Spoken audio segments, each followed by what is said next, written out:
Baik, perkenalkan nama saya Sidik Sandia. Di sini saya akan mempresentasikan analisis pemilihan investasi penambangan batubara dengan metode discounted cash flow di PTX. Oke, baik. Di sini kita masuk di pendahuluan. PTX merupakan perusahaan yang bergerak di bidang industri pertambangan batubara dengan mengaplikasikan sistem tambang terbuka. Keterdapatan batubara yang memiliki prospek yang baik jika dikelola dan dimanfaatkan secara optimal. Mengingat pada perusahaan ini memiliki cadangan yang melimpah serta umur tambang cukup panjang, maka perusahaan memiliki pertimbangan untuk melakukan pengadaan alat berat dengan harapan perusahaan memperoleh keuntungan lebih banyak, diantaranya kondisi alat terkontrol, kesiapan alat terjamin, dapat mengikuti perkembangan teknologi alat, serta biaya alat tidak bergantung pada pihak lain. Yang pertama, maka dari itu diperlukan kemampuan pada proyek yang akan dijalankan. Oke, baik. Di sini kita masuk ke target produksi. Dalam menentukan biaya penambangan bergantung pada target produksi yang direncanakan perusahaan, kemudian perusahaan dapat menentukan peralatan yang akan dibutuhkan. Terdapat beberapa hal yang perlu diperhatikan dalam pembuatan rencana produksi seperti jadwal kerja, target produksi, peralatan dan jenis material serta kondisi. Dan yang kedua, pemilihan alat berat. Alat berat memiliki peran penting agar target produksi dapat tercapai, sehingga peralatan yang digunakan harus sesuai dengan kebutuhan produksi dan dalam kondisi baik dan siap dioperasikan. Dalam pemilihan alat berat perlu mempertimbangkan beberapa aspek seperti kondisi material di lapangan yang sangat beragam jenis, bentuk, dan karakternya, dan daya dukung medan kerja atau kemampuan material untuk mendukung alat yang berada di atasnya. Yang ketiga, jarak angkut material dan kondisi jalan yang akan dilalui alat. Kapasitas alat guna menyesuaikan dengan target produksi, jadwal kerja alat untuk mengerjakan proyek, volume pekerjaan atau material yang harus dipindahkan, dan yang terakhir, perawatan alat dan produktivitas alat. Baik, kita masuk ke jenis alat. Adapun peralatan yang dibutuhkan dalam kegiatan pertambangan seperti bulldozer. Bulldozer merupakan traktor beroda rantai berfungsi untuk menggusur dan menggaruk jika ditambahkan dengan reaper, dan dapat digunakan pada kegiatan pembersihan lahan, pengangguran overburden, serta penggaruan batubara. Penggaruan. Dan yang kedua, ekskavator merupakan alat gali muat berfungsi untuk memuat material dari front penambangan ke bucket alat angkut. Dan yang ketiga, dump truck merupakan alat dengan pekerjaan untuk memindahkan material dari jarak menengah ataupun jarak jauh. Pengisian dump truck dilakukan dengan alat muat dan pembongkaran muatan dapat dilakukan dengan sendiri. Dan lanjut ke cash flow.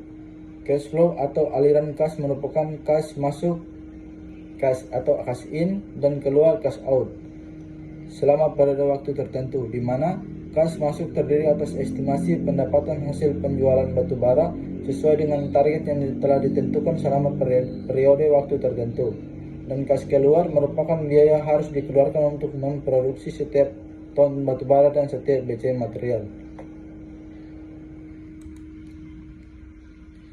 Dan masuk ke analisis investasi tambang. Net present value merupakan metode menghitung nilai bersih pada waktu sekarang atau selisih antara nilai sekarang dari arus kas yang masuk dan kas keluar selama periode waktu tertentu. Adapun arti dari perhitungan NPV yaitu sebagai berikut. NPV 0, proyek layak dijalankan. NPV proyek tidak layak dijalankan, rugi atau rugi. Yang pertama tadi untung. Dan NPV proyek tidak layak atau tidak memberikan keuntungan. Internal rate of return adalah mencari nilai equivalent cash flow dengan menggunakan suku bunga sebagai faktor penentu utamanya atau suku bunga yang dapat membuat NPV sama dengan 0 hasil dari hitung IRR.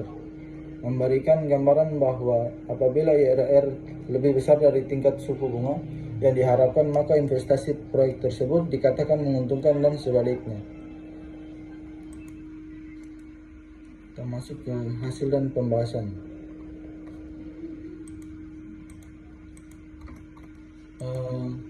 Terdapat serangkaian kegiatan sebelum batubara dipasarkan, diantaranya kegiatan land clearing, pemindahan topsoil, overburden removal, coal gating, dan pemasaran.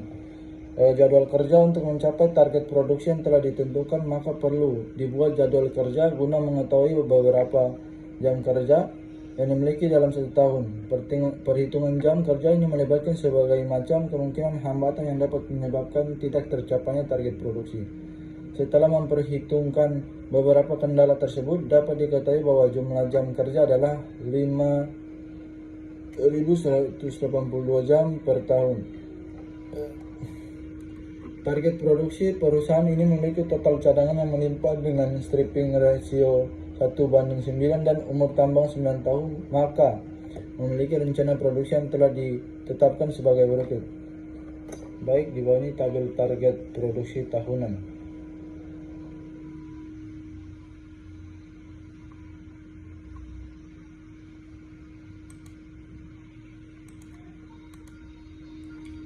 Baik, kita masuk di produktivitas alat.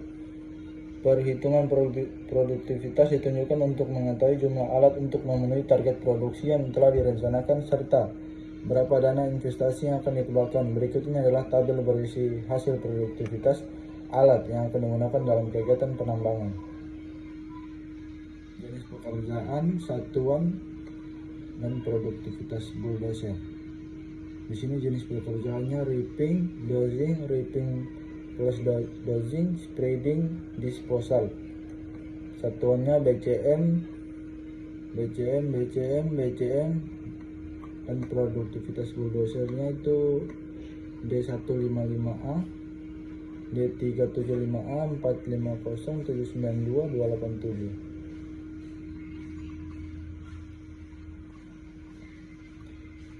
Oke, baik, mungkin itu. Kita masuk ke perencanaan aliran kas. Perencanaan aliran kas terdiri atas kas masuk dan keluar. Kas masuk berasal dari pendapatan hasil penjualan, sedangkan kas keluar adalah seluruh biaya yang dikeluarkan perusahaan untuk memproduksi batubara hingga dipasarkan. Mungkin ini ada tabel estimasi pendapatan. Kas masuk, selling price, call volume, dan revenue.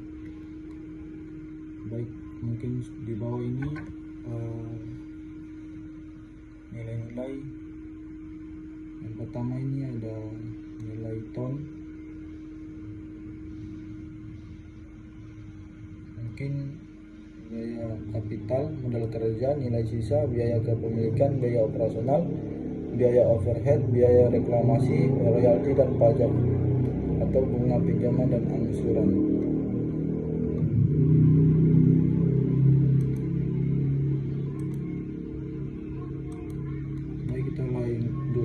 Ke kelayakan investasi. Dari kedua pemodalan investasi menunjukkan bahwa NPV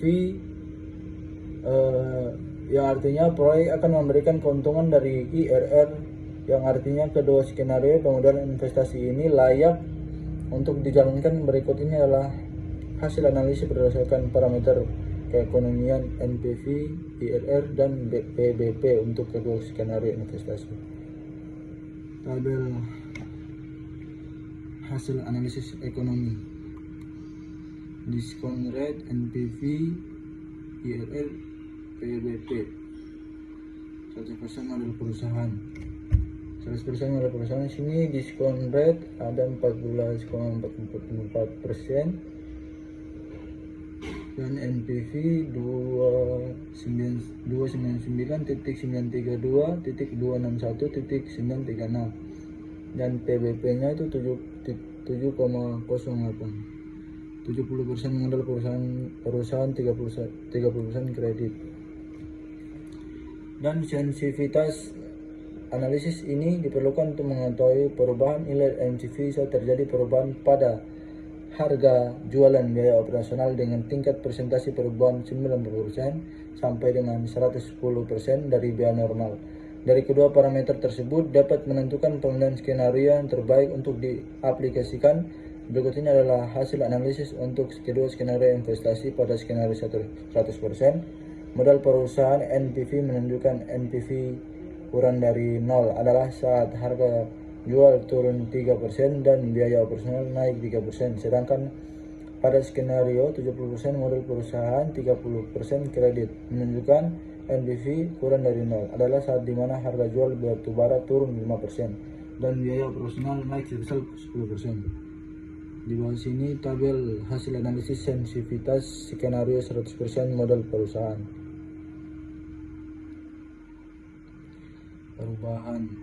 Perubahan harga jual, perubahan biaya operasional.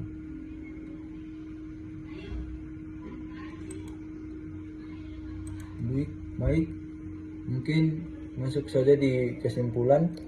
Pada kegiatan penambangan ini memerlukan peralatan utama dan penunjang dengan total alat yang dibutuhkan sebanyak 234 unit dan 6 unit untuk fasilitas yang dibutuhkan, di mana total biaya kapital untuk memenuhi kebutuhan tersebut Rp 2.556.099.031.071.00 dan biaya untuk mengoperasikan peralatan adalah Rp 1.555.538.300.00. Pembuatan dua skenario pemodelan investasi berfungsi untuk membandingkan skenario terbaik yang dapat memberikan keuntungan lebih banyak bagi perusahaan, di mana dari kedua skenario ini sama-sama memberikan keuntungan jika dilihat berdasarkan hasil analisis keekonomian NPV, IRR, dan PBP.